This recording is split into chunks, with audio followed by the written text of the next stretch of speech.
This podcast is presented by Skies Magazine. If you're interested in the Canadian aviation industry, Skies is your go-to multimedia resource for the latest news, in-depth features, stunning photography, and insightful video coverage. Whether you're an aviation professional or enthusiast, Skies is dedicated to keeping you informed and bringing your passion for aviation to life. Visit skiesmag.com to learn more and subscribe to stay updated on all things Canadian aviation. Fuel and ignition switches on. RPM switches set. TD switches normal. Doors and hatches closed. Light out. Strobe light on. Restart check is complete. Clear left. Engineers, start number 2. Starting 2. Wind 31010, Pilot Project Podcast. Clear takeoff. Runway 31 left.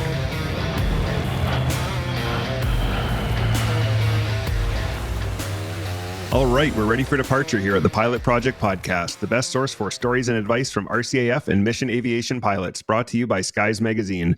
I'm your host, Bryan Morrison, and with me today for the first of our 2-part Christmas special on Operation Christmas Drop is Captain Anthony Element-Malouin, a C-130J Hercules pilot from 436 Transport Squadron in Trenton, Ontario.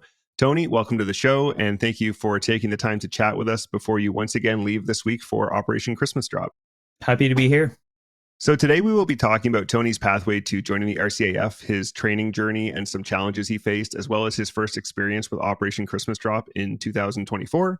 But as always, before we jump into that, let's go through Tony's bio. Anthony always wanted to serve in the Canadian Armed Forces. His desire to become a pilot began in 2009 when he watched the Snowbirds perform at an air show in his hometown, and from that moment he knew he wanted to fly for the RCAF. Motivation grew even stronger in 2010 when he saw the CAF's response to Haiti's earthquake. After graduating from Université Laval in 2017, Anthony had the option to pursue a commercial pilot license with the Centre Québécois de Formation Aéronautique, or CQFA, in Chicoutimi, or to join the CAF. He chose the CAF and started basic training that summer. Following basic, Anthony was posted to Halifax at the Joint Rescue Coordination Centre, where he worked as an assistant air coordinator supporting search and rescue operations within the Halifax Search and Rescue region. In the summer of 2018, he went to Portage, Manitoba to complete Phase 1, then returned to Halifax. In March 2019, Anthony was posted to Moose Jaw, Saskatchewan for Phase 2 training on the CT-156 Harvard II. A combination of winter weather, aircraft serviceability issues, COVID delays, and air sickness extended his Phase 2 to 2 years. 1 month after completing Phase 2, he began Phase 3 and earned his wings in the summer of 2021. He was then posted to 436 Transport Squadron in Trenton, Ontario, where he completed his operational training unit in the fall of 2022 and deployed a few weeks later. Unfortunately, Anthony had to be medevaced toward the end of that deployment and was grounded for most of 2023. Once cleared to fly again, he had a busy 2024, participating in 6 tactical exercises, 2 as a planner and 4 as a flyer. 2 weeks after Operation Christmas Drop 2024, he deployed again on Op Reassurance. After returning and taking post-deployment leave, he completed his aircraft commander upgrade and has been flying the CC-130J as an AC for the past few weeks. Anthony took part in Operation Christmas Drop in December 2024 and will participate again this year. Let's talk about your early inspiration and motivations for joining the military. You've said you always wanted to serve in the Canadian Armed Forces. Where did that desire first come from? Yeah, so I'd say growing up, the forces were always depicted as a peacekeeping forces, at least from my perspective. And I always had a desire to help people, and I thought the forces would be a good way to do so. I also always wanted a job that makes me see the world and travel, so I always knew the forces would be a good fit for me. And so far, has that lived up to your expectations? Absolutely, yeah. Yeah? The Snowbirds 2009 air show in your hometown was the moment you knew you wanted to be a pilot. What do you remember feeling that day? So, it was for the 475th anniversary of my my hometown. Oh, wow. And it was the first time seeing a plane from this close, to be honest. I've never been on a plane before, and Gaspé is a very remote area, and we don't get a lot of traffic either. So it was amazing to see all 9 snowbirds flying so close together, doing crazy aerobatics. It was my first real exposure to aviation, and it was a great one. And so what happened at the time, I was working at the only hotel in Gaspé. And obviously that's where the snowbirds were staying. And I had a chance to have a pretty good conversation with one of the pilots. and explain to me a little bit like what's the path to become a pilot and what I can do with the forces. So yeah, I would say that's where it started. Do you happen to remember who that pilot was? I don't remember. All I remember is I believe he was a major. He was bald.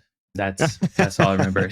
Okay. That was So 16 years ago. Yeah. So if there's a bald major out there who was a former snowbird, this is a kind of a cool story because it's pretty awesome, because that's exactly what the snowbirds exist to do, right? To inspire young people to join the Air Force, and hopefully, we get some pilots out of that too. So it's pretty cool that basically the exact function of the snowbirds was carried out that day.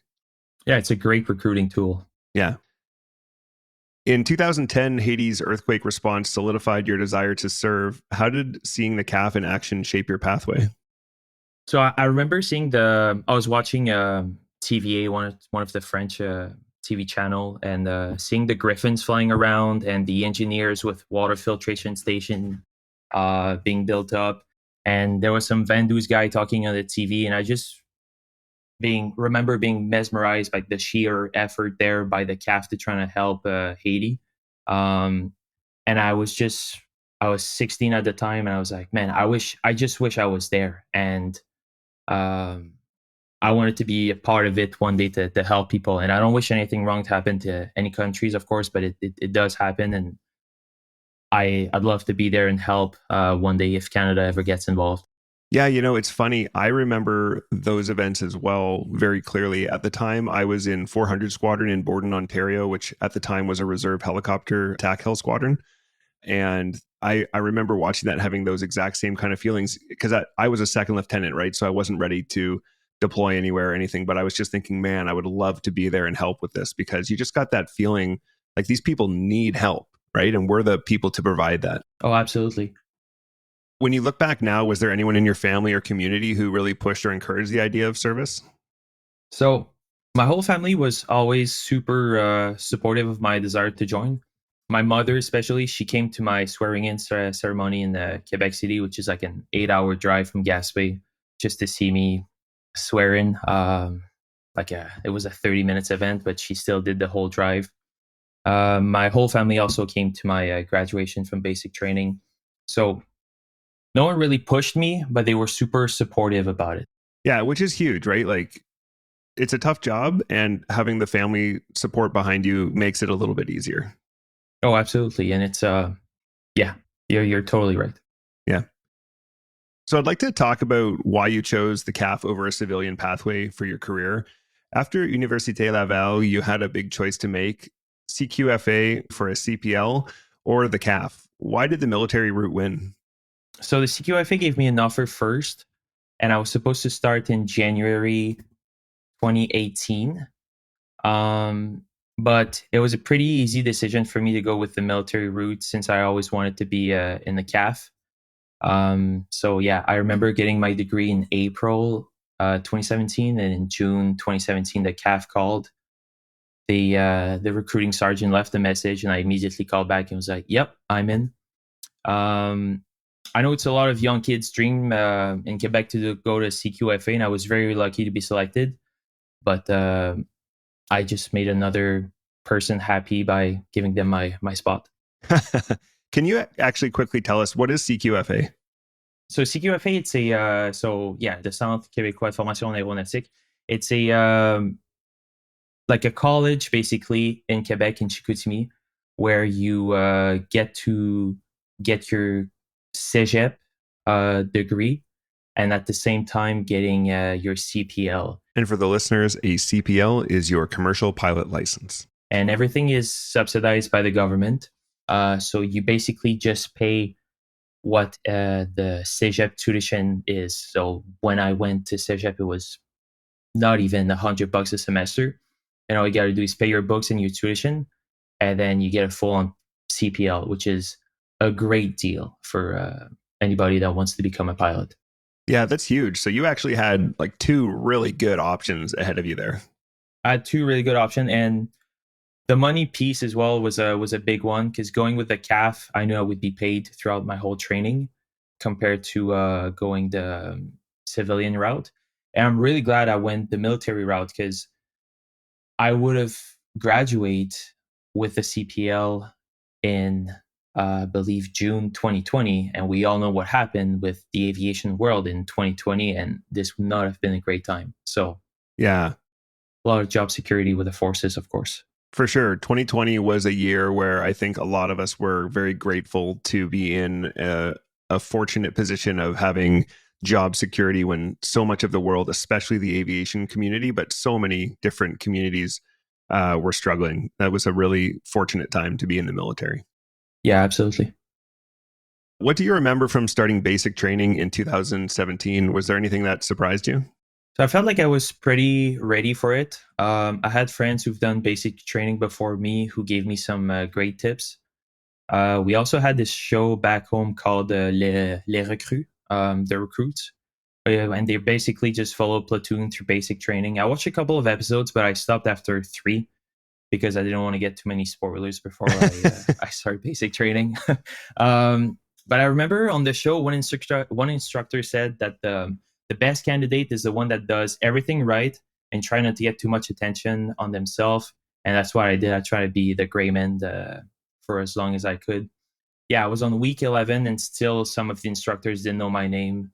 But I was very close to everybody on my platoon, but kept a low profile with the instructors. I would say what surprised me the most was how much you can function with so little sleep and how much calories you can eat in so little time when you're last in line to go get your food. Yeah, for sure. Because you are taking in, like, I remember at that time, I was talking about this with my wife the other day. That was the lightest I've ever weighed in my adult life, but probably the most I was ever eating. Like, you're just moving so much of the day. Oh yeah, every day. And yeah, I do remember loving my Sundays dinner after the induct period because I had all the time in the world to have like a great dinner, sit down, have a tea, chat with everybody on the platoon. It was yeah, it was good. Yeah. Yeah. And I was actually going to ask you for kind of a couple tips. You said your friends gave you some tips, but I think you gave the best advice so far, which is, do your best and make an effort to be that gray person, the one that, for listeners who don't know, the gray man or the gray person is basically that person who blends into the background. Like, you don't stand out, you're just gray blending in. And basically by doing that, you avoid a lot of trouble being heaped on your head. Oh, totally. You don't want to be swiping your card, and you don't want to be a target. Yeah. Yeah. Swiping your cards. Whenever you do something outrageous or whatever, you're gonna swipe your card, and then after a couple of swipes, there's gonna be some disciplinary measures. So trying to avoid that. Yeah. Yeah. For sure. Did you feel that at that age you were stepping into your lifelong plan, or was there still uncertainty at that time? I felt like I was ready for my career in the CAF as a pilot. I've been working towards it for so long. Like I applied a couple times. I got a degree specifically to join the CAF. I remember the one time, yeah, I applied. I believe it would have been in 2015. I went to Trenton, passed the air crew selection course. Then I went to Toronto, passed the medical, and then I was calling the recruiting center every 2 weeks to know, did I get the job? Any news? Did I get the job? And then at the end of the summer, I started to give up a little bit, and the recruiter was like, well, maybe if you get a degree, you'll probably have a better chance. So the year before, 2016, I started the process so that by the time I got my degree, I could just get in right away, and it all worked out. That's awesome. It's fortunate that they gave you that solid advice for kind of how to improve your profile, and that all worked out for you, because so many people end up waiting years and years for that to come together. Absolutely. Yeah, I was very fortunate. Yeah. So let's talk about your first posting, which was Joint Rescue Coordination Center, or JRCC, in Halifax as an assistant air controller. What exactly does that job involve? Yeah, so you're basically the admin assistant to the air coordinator. So you keep a track log of all the phone calls that happen. You keep track of the plane serviceability with 413 and 103 Squadron in Greenwood and Gander. Sometimes you call 444 Squadron in Happy Valley Goose Bay, or 439 in Bagotville. Those are helicopter squadrons that we have on the East Coast. You also call different agencies when he asks you to, like sometimes you'll get a ELT that will be triggered. And for the listeners, an ELT is an emergency locator transmitter. And when the search and rescue satellite goes through it, because of the Doppler effect, it might ping the ELT on two different spots. Either, let's say, I don't know, St. John's, Newfoundland, and Madrid, Spain. So you just call the Spain MCC and be like, another acronym for the listeners, MCC is Mission Coordination Center. hey, we got this hit with the SARSAT. We see the plane is registered in Spain. So are you guys tracking that? Yeah, we're tracking it. We called the owner already. Like, it's all good. Wow. And sometimes it's just an actual crash that happened in Canada, and you need to pull up the crew, and then you get to see a lot of the involvement on the ground of the search and rescue world, and it's a pretty good job. And it's a good exposure as a 2LT of the Air Force, basically. Yeah, that's actually crazy. I had no idea that Doppler effect could happen, and that the beacon could be that far off that you would need to be checking in with countries in Europe to double check where the crash happened. That's really interesting. Yeah, and then you'd have like other satellites orbiting and then catching it, and then when you have like locations that are matching, you know exactly where it is. But like on the first pass, it takes a couple of minutes for like another satellite to pick it up. But you want to be quick on how you want to be quick and spooling things up as soon as you can, basically. For sure. You mentioned that helping coordinate search and rescue from the ground gives you a unique perspective as a second lieutenant. What did you learn there that still shapes you today as a pilot? So I learned that there's a lot of players involved in pretty much everything that we do in the CAF, and so many things can affect the mission, being plane serviceability, weather, when the agencies will call the RCAF for help, because the RCMP will sometimes start to do ground search, but after a couple of hours or days, they're going to be like, oh, well, we need to call the search and rescue from the CAF. And the more they wait, the harder it makes the job for the search and rescue team to do their job. Little things sometimes like fuel contamination can affect like a whole base like Greenwood. And now let's say you can't have Greenwood is the only base that we have for search and rescue on the East Coast. So now you need to rely on Trenton to be able to provide fixed wing search and rescue. So you get to see like all of the involvement around that. But also like one of the big thing would be to give me a good perspective. I understand that you need to know your limit, because sometimes we had cormorants or Herc pilots canceling searches because the weather was too bad. And I'm sure it was always difficult. It was always a difficult decision for them to make because there's always a lot at stake with searches, and you need to think of your crew and your crew safety and yours as well. And like I specifically remember a medevac where a vessel was in the St. George Bay in Newfoundland, and the weather was so bad that the Corm had to cancel the mission, and the Coast Guard people at the RCC were livid. But the air coordinator just looked at me and was like, "Man, just know your limit. That's it." Yeah, that's a tough one. And having known a few search and rescue pilots, some cormorant pilots in my time in the military, that's like the hardest decisions they have to make, is the times where they have to say no. Like nobody wants to say no. Everybody wants to go out and accomplish the mission, especially when there's lives on the line. So that's really tough, but it's an important lesson to learn early. Yeah, absolutely. Did you find it was tough being surrounded by flying but not flying yet, or did you find it provided you with inspiration? Honestly, I loved it. Working at the RCC, it wasn't even an option. After basic training, they ask you, or where do you want to go? And I think I put 413, I put Comox Search and Rescue, and 430 Squadron Quebec City. RCC wasn't even an option, so I was really surprised when I got there, but I loved it, and it taught me a lot of useful things before starting my flying career. Like I had to learn how to read METAR and TAFs and GFAs. METARs, TAFs, and GFAs are all aviation weather products. I was also super lucky to go, and I did have a little bit of experience because I was super lucky to go and fly around Newfoundland with 103 Squadron for a week. And we did we were just flying over Grossmore National Park, Oh, cool. and we got called to do a search of a kayakist that was going from Blanc-Sablon, Quebec to Newfoundland through the Strait of Belle-Île. So he was missing. He's been missing for a couple of days, unfortunately.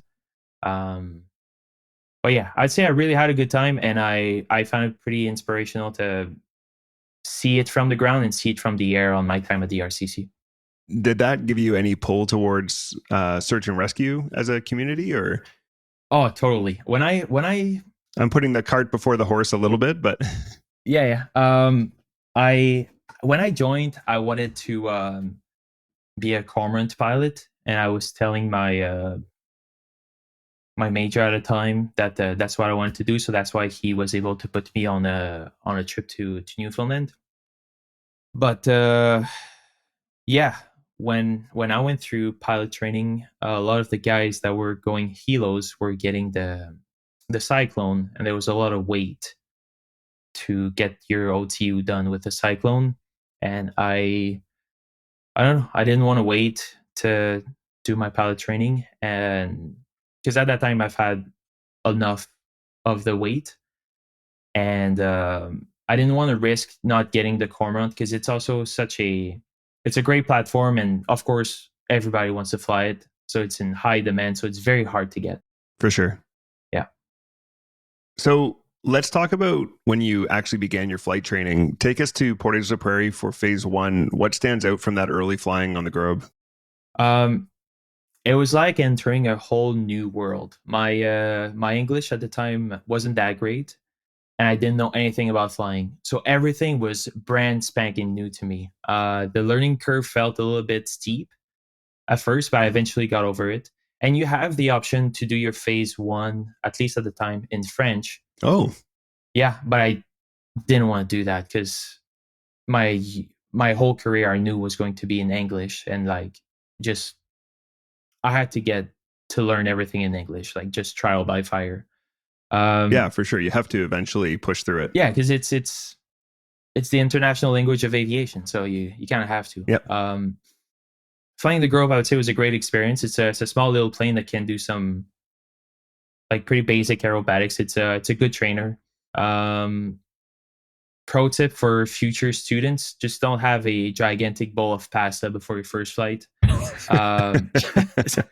Yeah, I of course did not keep that bowl of pasta in. It was in the middle of the summer, and there was a lot of manure on the fields in Manitoba, and like the fields are so dark, they absorb heat, and the heat rises, and flying over them was like hitting waves with the plane, and super bumpy, and didn't keep it in. Oh no. Yeah, it was a pretty funny story for all of my course mates at the time. Yeah, no kidding. That's that's pretty funny. Yeah. You also mentioned that landing the Grobe gave you some challenges. What was difficult about it, and how did you work through that? So my main issue with landing the Grobe was the flare. I would flare at the right time, but I would pull too much, creating a sort of a balloon on the landing, and then the plane, instead of settle, would just slam on the ground. So I was probably just scared of hitting the ground, because I've at that time probably had like 18 hours of experience. I don't know. Mm-hmm. I couldn't figure out how to make it work, but then it's funny how everything came during the same time. I remember talking with one of my course mates, and he just told me, the way he said it was like, "Bro, so easy." But I was like, "Yeah, it's not that easy." But he basically just said, "Just try to fly the plane for as long as you can, and then it'll settle on its own on the ground." Mm-hmm. And then the next day, my instructor comes for the brief. Now we're on the pre-solo. I think it was the second ED flight. So a second extra dual. Yeah, second extra dual. Yeah. And he just goes and he's like, "I was thinking about your landing on your way back from work yesterday, and I think I found a solution. Just start your flare a little earlier than you usually do, and then just try to fly the plane over the ground as long as you can. It's funny because it's basically what my friend just told me. And then I don't know what happened. It just worked. It just clicked, eh? It just clicked on that flight. The first landing, that like I nailed the first one, I nailed the second one. After the second one, I remember him taking control and going like, "Who are you?" And it was it was great. It was this instructor worked a lot with me, and it was I'm very recognizant of that. It's a great example of how much the instructors here in Portage care about the students. Like that he was on his way home and he's not like, okay, work's done, I'm out of here. Like he's thinking about how can I help that student like while he's driving home still. Like they really care. Yeah, I think he even stopped on the side of the road to write it down on a post-it note, and then he shows me the post-it note the next morning. I'm like, wow. All right. That's huge. I really appreciate that. Yeah. And he also, I had a little bit of air sickness on the Grove, not as bad as the Harvard, but he worked a lot on that. Like we would do loops after loops after loops until I was pretty close to get it sick, and then we just stop and then keep on going. I'll be forever thankful for the instructor. That's awesome. So once you finished phase 1, what was it like going back to Halifax? Did it feel like a delay, or did you find value in a chance to rest and recover after your training? It didn't really feel like a delay. Phase 1 was busy because it's such a short course, and I really appreciated the change of pace and going back to my routine in Halifax. Yeah. So next up was Moose Jaw for phase 2 on the Harvard 2. Most people would say phase 2 is an intense course. How did it feel when you were on your way to Moose Jaw to start the course in 2019? I was very excited to go fly the Harvard. It was a very long trip from Halifax, and I ended up doing a convoy with some of my buddies from phase 1. Oh, cool. On the way there, it was kind of a bummer. They amended our course date as everybody was on our way. So we were supposed to start in March, and then they were like, actually, you're going to start in May. I'm like, oh, well, that's annoying. Okay. But I still, I felt super eager and excited to fly to Harvard, because I remember being on phase 1 and a lot of the phase 3 students were telling us like, oh, you guys should fly the Harvard. It's harder, but you should do it for your phase 2. Like, it's such a fun plane to fly. For sure. Yeah. So what did you guys do when your course date changed? Did you still go to Moose Jaw and then do like a month, 2 months of OJT there, or did you have to turn around, or what happened? Oh, I wish I could have turned around, but no, they were like, no, you guys will still come to Moose Jaw, and then we just worked. What's it called? The Tasker Shack. The Tasker Shack, just making sure everybody had their gear down. Yeah. So for listeners, the Tasker Shack, I think I did maybe one shift there. They basically sit in a little hut between the 2 runways, and they check every aircraft to make sure their gear are down. And correct me if I'm wrong, but if they aren't, there's like flares that you have to launch if they don't respond to warnings. Yeah, you'll. I'm pretty sure you have a radio to that is on the tower frequency to let them know, and then there's a button for flares. Yeah. So you hit multiple delays during phase 2. There was winter weather, serviceability issues, of course, COVID, and then air sickness. How hard was that period mentally? I would say would depend on the day, but overall, it wasn't too bad. I was lucky to be surrounded by a good group of people in Moose Jaw, so that helped a lot. And Moose Jaw was like a roller coaster of emotion, lots of up and downs. But I overall enjoyed my time there. But of course the delays, they're annoying, but there's nothing you can do sometimes.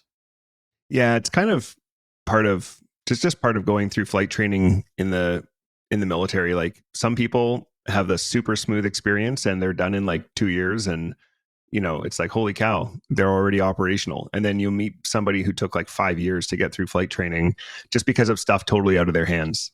Yeah, exactly. That's a great way to put it. And I remember having a sim instructor, and was like, man, I feel bad for you guys. You guys have been here forever. I remember joining at 19 and I at 21, I was an aircraft commander on the Globemaster. Well, must have been nice. Yeah. Yeah. Or 22. He said he got his wing in basically like a year and a half, and then it was done his OT. Yeah, sorry, it wasn't an AC in 2 years. That wouldn't make sense. Anyway, he had a really brief time in pilot training, and he just felt bad for us. Yeah, I mean, like we said, it goes both ways sometimes. So you mentioned, or we mentioned that you had some air sickness issues. We've talked about that a little bit. It can be a huge mountain for a lot of student pilots. How bad did it get for you? Yeah, pretty bad. So I felt it honestly on my first flight on the Harvard. The Grove wasn't too bad, like I said. Like I got air sick, I believe, twice in it, but in the Harvard, it was every flight. Oh wow! Like you were throwing up every flight, or dry heaving. Yeah. Oh gosh. Yeah. So I think it's something about the way the Harvard props spin that like accentuates the air sickness. Yep. And I would fight my way through the area work, but it was every time I would get back to the pattern work and all of those 16-2s you have to pull. I would always pretty much get sick between the 0.8 and the 1.1 mark, like just towards the end of the trip. Oh yeah. Like you're talking, when you say 0.8, 1.1, you're talking about like time, like 0.8 of an hour kind of thing. Yeah. Sorry. Yeah. Cause usually like the flights are, I think 1.2 in Musha. So I was like very close to the end of every trip and I would always, get sick. And it was kind of funny because then you get sick. So you're grounded. Then the next morning you go and you see the flight surgeon to be on grounded. And I would go on a flight and then not all the instructors did it, but I would go on a flight. I would almost finish the flight pretty much, get sick, they'd call the emergency, and then I would see the same med tech and flight surgeon in the ambulance waiting for me. They're like, weren't you just here with us this morning? I'm like, yep, I'll see you tomorrow. So they had to declare an emergency every time you got sick, and then there would be an ambulance waiting? Yeah, so I don't know. That was kind of a gray area. I think it's technically a physiological emergency, but not every instructor's declared it. Yeah. It's up to their judgment. Yeah, exactly. Yeah. One quick thing I wanted to decode for the listeners. You mentioned 60 and 2s. That's a 60-degree turn done at 2G, and that's like your standard turn in the pattern. So just imagine doing circuits over and over again, and every single time you turn, your body weighs twice as much. And it can be pretty tough on your stomach. Tony mentioned as well the prop, the way it rotates. There's something like most people who've flown the Harvard at some point have felt airsick to an extent. I know I did, and I don't really get airsick. There's just something about it. The way, I don't know if it's the way the torque action is in the plane or the way it's centered right on your body behind the engine or what it is. I've heard lots of people say different reasons, but for some reason, the Harvard seems to be pretty bad for people who get airsick. Yeah, absolutely. So you spent 6 weeks on the spin course. Can you explain what the spin course is and what that experience was like? Yeah, of course. So before you get to the spin course, the flight surgeon in Musha will want you to try to push through the air sickness. I believe her name was Major Gear. She was a great flight surgeon, really helpful with air sickness. Gave me a lot of tips, like opening the flight suit, having the vent on the belly, breathing through the nose and not through the mouth. Imagining yourself basically on top of a mountain, because when you get airsick, you're hot and sweaty, but also like feel a little bit cold because it's cold in the plane, and it's kind of as if you were like hiking a mountain. So just that visualization. If you can't push through a couple flights, they're gonna make you try some pills. One is the just a very heavy gravel, but that makes you drowsy, so they give you an upper. So you do 2 flights with that, and yeah, those flights with those pills were amazing. I was fully into the flight, aware of everything that was going on, not worried about the air sickness. I was wired. Yeah. But I just remember being like, oh, so that's what it feels not being sick in the plane. How great is that? Then I was able to make it through Clearhood 8, which is your solo flight on the Harvard. Then Clearhood 9 was the first time you do aerobatics, and the first roll I did, I was telling my instructor, "I'm sorry, sir, like I can't." And then I started to get sick, so we came back home, and then the flight surgeon was like, "All right, we're just gonna put you on a spin course."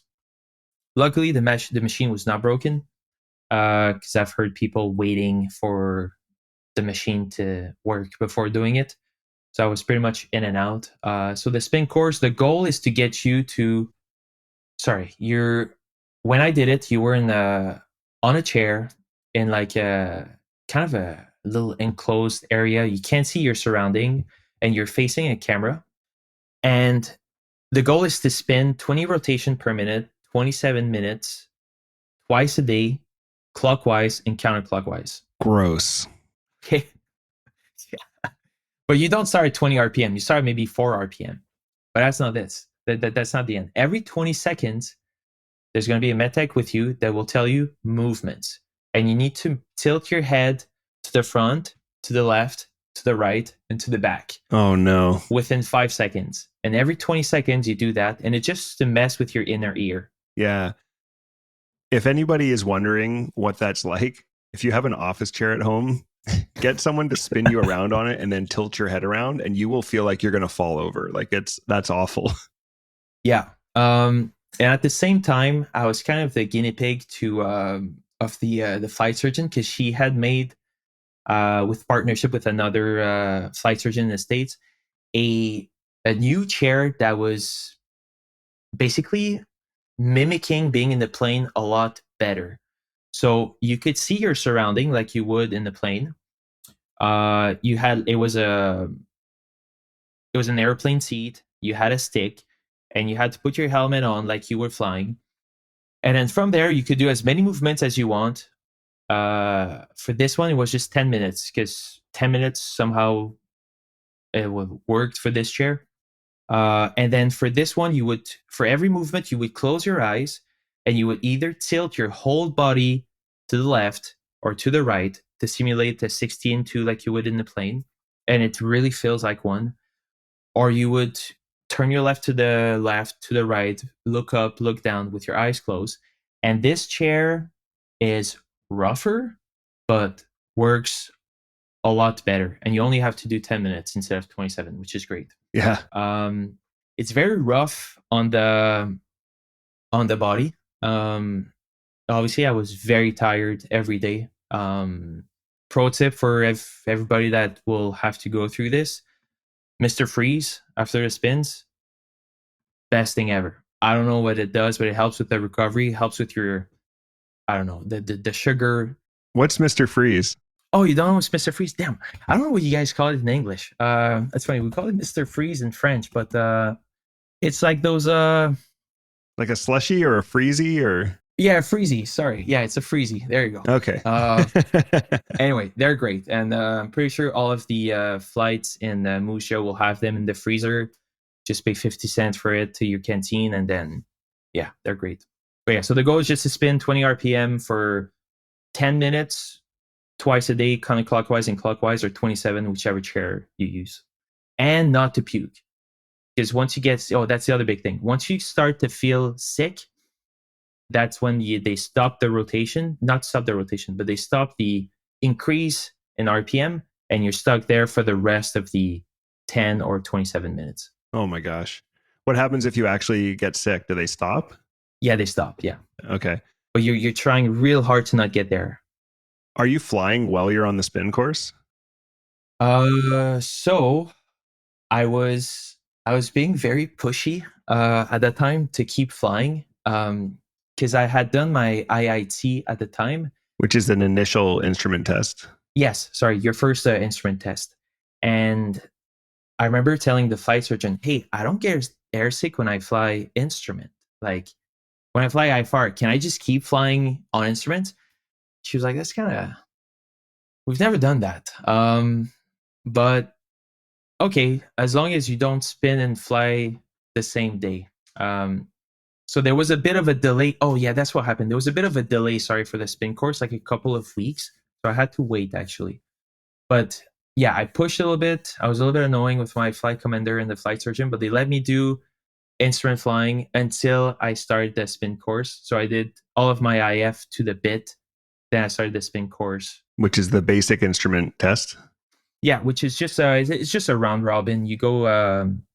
I think for mine, we went to Swift Current and back, and you do a hold, and you need to do a non-precision and a precision approach, and then a point-to-point as well, I think. Oh yeah, you need to do a point-to-point to the hold. Yeah, and they yes, they let me do all of my instrument flying completed before I started the spin course. So I was really grateful for that because I felt like I was still moving, even though like I had to pause a little bit of my training. For sure. You also experienced some test performance anxiety. Can you tell us about this? Yeah, so I had a little bit of a, let's call it a testitis. Yeah. So I think I overthink a lot during my tests, and I may, even though I know I shouldn't, think a bit too much about past mistakes while it's happening, and I lose track of the goal of just like what's coming next. And I think of like my past mistakes, like, oh, like, is that a big deal? Oh, damn. You know, you get in this like sort of mental loop of I did something wrong. I'm kind of screwed. Yeah. Also, there was a lack of consistency sometimes with all of the weights. So it was I felt a lot of self-induced pressure as well of performing because of that. Yeah. Oh, you mean because like you weren't consistently flying because of the different delays and things? Yeah, delays, air sickness. Yeah. All that fun stuff. Yeah, that's tough. Consistency is really key when you're flight training, and they know that too, right? Like they look at those factors when somebody runs into trouble. Some people like end up on what's called a PRB, right? A personnel review board, to see like they've run out of time, they've had so many failures in a row, whatever the criteria are, and they'll look at has this person been able to train consistently, and that's a major factor. Oh, absolutely. And it's the same during training and on the operational units as well. Yeah. So speaking of test performance anxiety, you mentioned failing a few flights, such as your initial clear hood test, which is basically flying visually and performing visual maneuvers, and your basic low-level navigation test. How did you mentally bounce back from that? Because that adds a lot of pressure. Yeah, it is a lot of pressure. And I would say spending a lot of time at the gym helped a lot. It helps a lot mentally and physically. There was also a mental coach in Musha that I had a couple of appointments with who helped me a lot. She was big on staying positive, practicing my mindfulness, those kind of things, which I think helped me a lot. Stay in the books, chair fly a lot. Booking the sim on the weekend was very helpful, especially after the initial clear hood test. And trying to think of different scenarios that could happen with your buddies, trying to make it like a social thing. Like if this happens, you know, let's say this goes wrong, what would you do? Yeah. What do you do? Because we do it a lot in Musha for emergencies, but we don't do it for like random thing. Yeah. Like, I don't know. How would you split the area if like a third guy show up and you're on the west side? Like, but you need to do your slow flight stall sequence or something. So you need like a little bit more room. I don't know. Like those kind of scenarios. Mm-hmm. So like helps you think about contingencies. And a lot of humor as well will help. I remember because of my spin course, I got put on another course with, funny enough, a buddy of mine from Gaspé. We were both doing our pilot training in Musha at the same time, which is kind of crazy. Like Gaspé is such a small town. Like I think we're 15,000 people there. So they're both of us same age, ending up in Musha was pretty cool. And then we both, when we did we were also form partners. And when we did our form test, we both had failed the BNT and the ICHT. And we were jokingly saying, well, this is the last flight on the Harvard, no matter what. Because so for those that don't know, if you fail 3 tests in Musha, you get on a PRB. So if both of us would have failed that test, we would have gone on PRB. Who knows what was going to happen, but I don't know. I felt like humor would help a lot. Was helping a lot.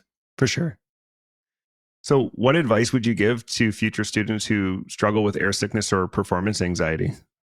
So for performance anxiety, I would say a lot is chair flying. Chair flying will help a lot. Will make you ready for a lot of the trips and what will happen. Will help you stay ahead of the plane. And I would also say that if you make a mistake, it doesn't mean you failed the test or the flight.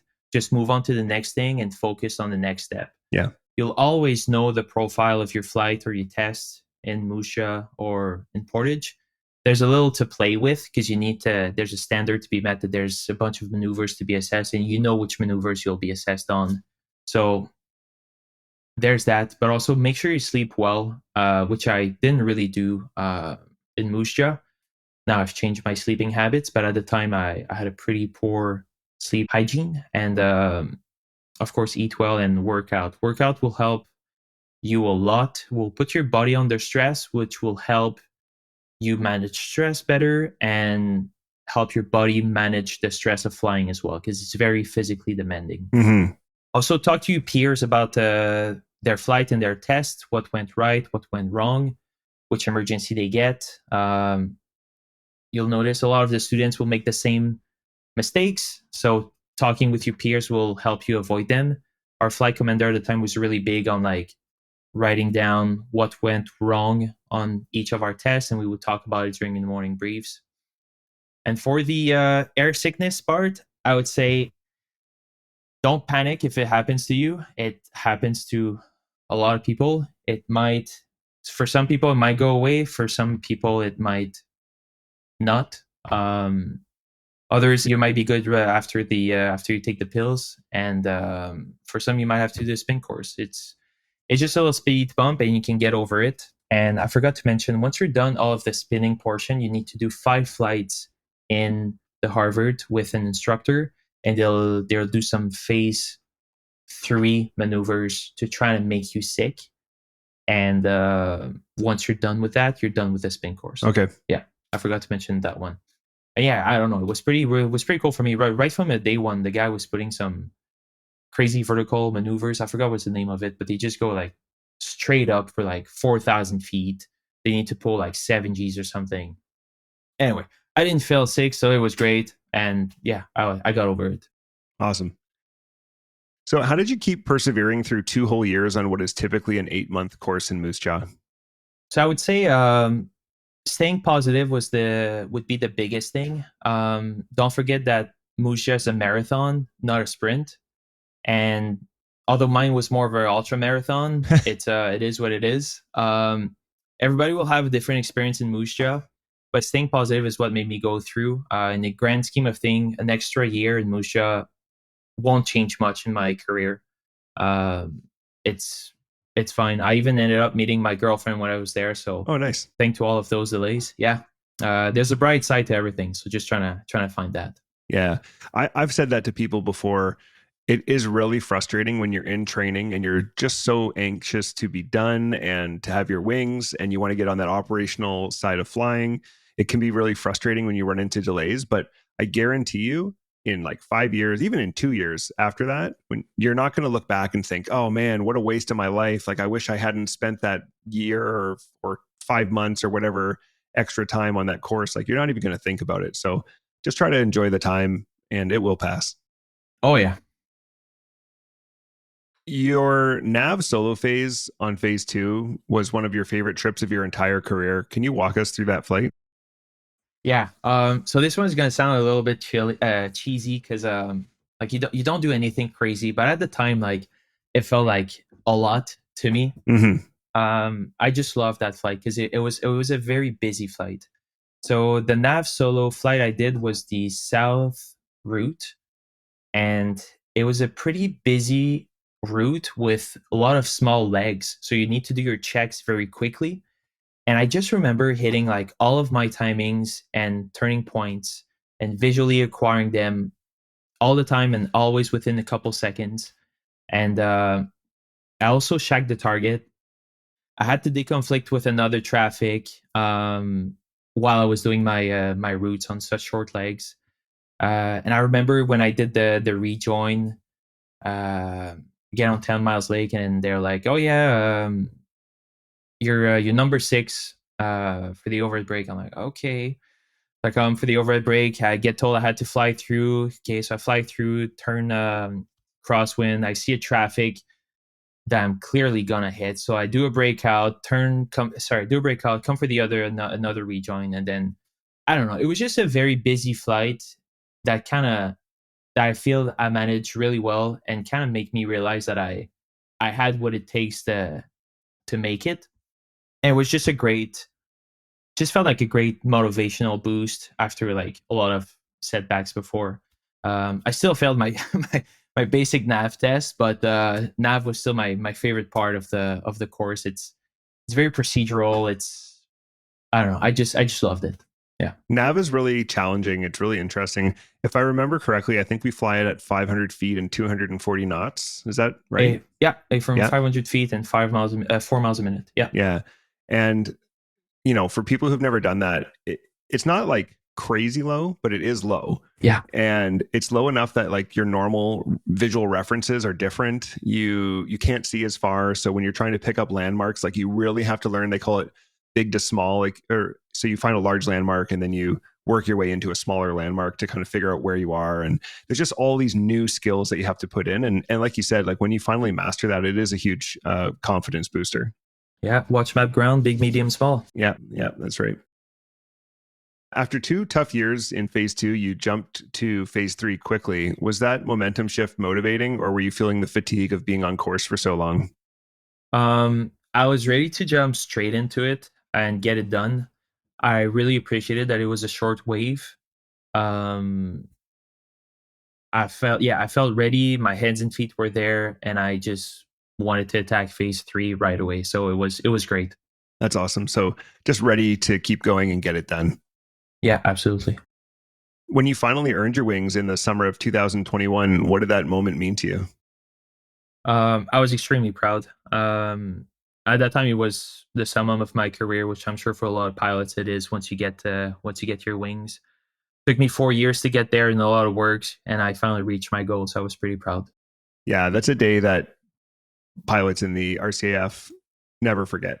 Like I distinctly remember being on parade, marching up, getting my wings, looking down and I kept looking down over and over again, seeing these wings on my chest, just like, thrilled that I finally made it.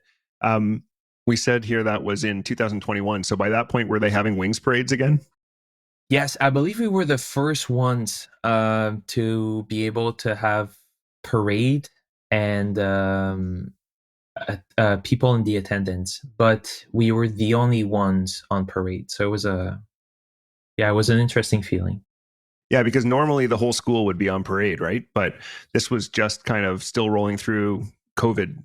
So it wasn't 2020 where nobody had parades and they were getting their wings like in online Zoom ceremonies, but it was still not the full experience. Did you guys have a mess dinner or no? No mess dinner. We were supposed to, but no mess dinner. Yeah, which is tough. Those are fun. That's a big moment, but you'll have lots of mess dinners in your career. Yeah, I've had a couple already. They're fun. Yeah. So you were posted to 436 Transport Squadron in Trenton, Ontario, and by this time that was your first choice. Why 436? Yeah, so like I mentioned earlier, when I joined, I wanted to fly the Cormorant, but the way the people going through phase 3 helos, the way they were pushed, I wasn't really interested in that. So going through phase 2, I heard about, and going through my nav phase at the same time. So I heard about a platform that was doing low-level navigation at 200 feet AGL in formation and doing airdrop at the same time. And I was like, that sounds pretty wicked. Yeah. Like, I want to do that. Yeah. Yeah, that does sound awesome, especially where you were loving your low-level nav training. Yeah. I felt like it was a good match for me, yeah. Yeah, for sure. So you began going through your operational training unit course, or OTU, on the CC-130J. What's the biggest leap for you from a training aircraft to the Hercules? I'd say just the sheer size of the plane is so imposing at first. Like the Harvard and the King Air are relatively small. there's a lot more buttons, a lot more stuff to learn. But yeah, I would say the size of it was very imposing. Yeah. And like I still look at the Herc sometime, and I just take a step back and remind myself that I fly this gigantic machine like I was flying the King Air or the Harvard. Like it's nothing. Yeah, I had the same feeling going to the Aurora. It's just like this. At first, it's like this big thing. Like the first time you taxi, it's like, wow, I got to be careful here. Like my wings are sticking way out, and like, Yeah, it's this big thing you're maneuvering. And eventually, it's like driving a car. Like you're just as comfortable in it as anything else. absolutely. You deployed just weeks after the OTU. What was your mindset heading out the door that early in your J model career? I really didn't know what to expect. At that time, I've never done any strategic mission. So most of my trips in my career were just local trainers, either in pilot training or on the OTU.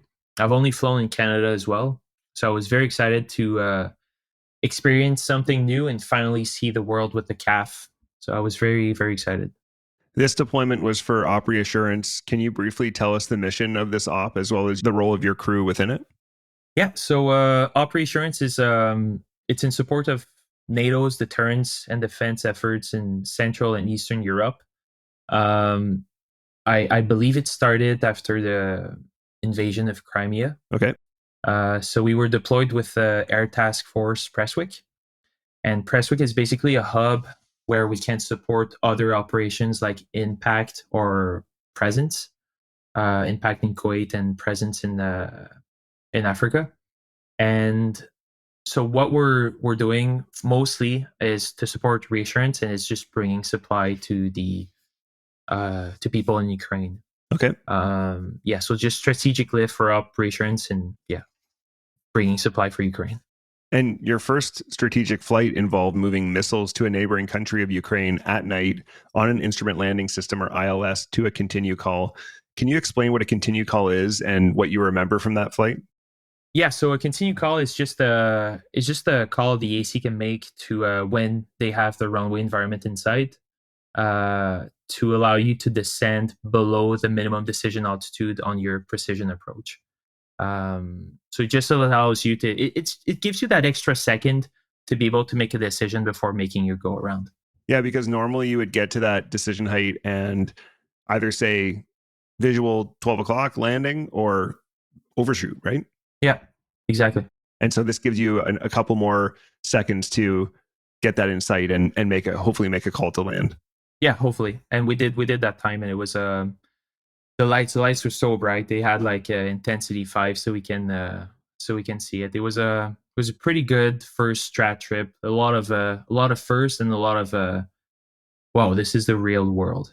Yeah, what's it like when you're like a brand new FO, you're coming in a Herc, you're carrying missiles in the back of your aircraft, and you're coming through this obviously intense weather, because it's going to be, the weather must have been pretty bad if you guys had to go to a continue call, and then finally you see the runway environment. Were you landing or was your AC landing?